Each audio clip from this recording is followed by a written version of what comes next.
میں کیا ہوتا ہے کہ 5 وقتہ نمازوں کی باجماعت ادائیگی کا ہم سے اہتمام ہوتا ہے.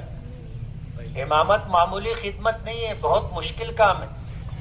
میں کئی مرتبہ سنا چکا. ایک مصلی تھا مجھ سے کہنے لگا کہ آپ امامت کرتے اور تنخواہ لیتے،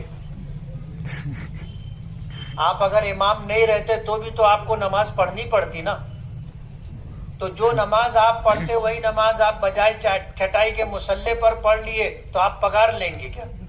میں نے کہا نہیں، بات ایسی نہیں ہے، سمجھ کا فرق ہے. بولو ایک کام کرو. بولے کیا؟ میں نے کہا تم مہینے بھر 5 وقت کی نماز ہمارے مؤذن صاحب کے بازو میں پہلی صف میں پڑھو، جو پگار ملے گی وہ تم لے لینا، جو تنخواہ ملے گی وہ تم لے لینا. اب گفتگو کے بعد پہلی نماز میں وہ تھا مؤذن کے بازو، میں بھی اس کو ایسے گھوم کے دیکھا. دوسری نماز میں 2-4 لوگوں کے بعد تھا، میں اس کو دیکھا نا تو وہ سر اٹھا ہی نہیں رہا تھا نیچے سے. تیسری نماز میں پہلی صف کے آخر میں تھا، اور چوتھی نماز میں نہیں تھا پہلی صف میں. اب ہمارے یہاں سہولت یہ ہے کہ نماز پڑھائے، سلام پھیرے، دعا کیے، نکل کے میں مدرسے میں چلے جاتے، اور وہاں سے دروازہ ہے، میں بھی صحن میں آ کر کے کھڑا ہو گیا اس کا استقبال کرنے.